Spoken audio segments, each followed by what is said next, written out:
Okay, I welcome his statement, and I'm looking forward to be seeing the outcome of the investigation in a hopefully near future.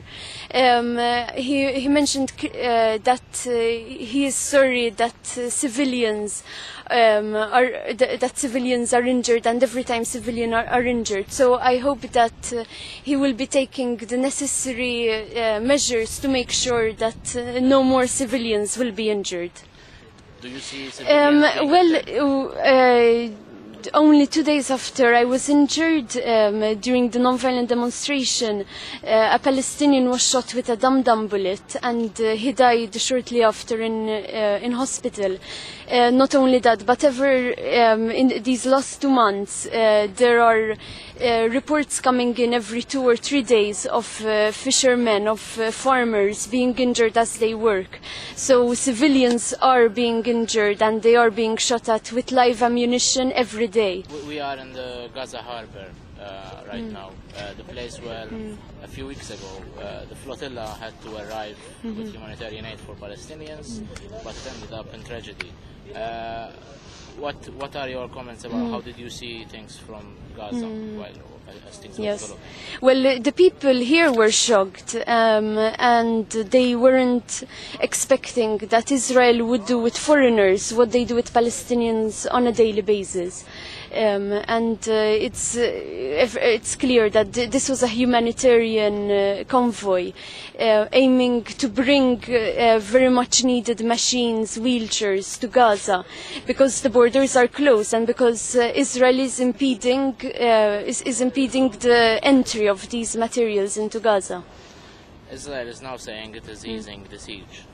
How is it felt, if at all, among Gazans living here in this tiny strip? Yes, what Israel means by easing the siege is that they, since a week, they have allowed the entry of chocolate, sweets, toys for children, and mayonnaise.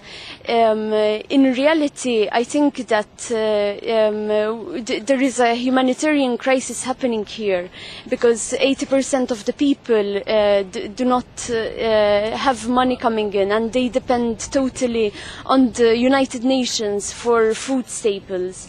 And for some amenities for the home. So many people do not have a job, and even if there is chocolate coming in, they don't have money to buy the chocolate or the mayonnaise. To end the siege and to start easing this humanitarian crisis caused directly by the siege, first of all, we have to look at exports leaving Gaza. Gaza is a very rich country in terms of resources. It's famous. It used to export a lot of strawberries and roses and other flowers. There were many other factories that used to operate here, and in these 3 years of the siege they have been destroyed. So, if we want to ease the siege really, we need the exports to leave. We need Israel to allow raw materials to enter Gaza, so that and construction materials, so that factories can be rebuilt and that they can continue, restart production. In other words, the siege has to be completely lifted. Yes.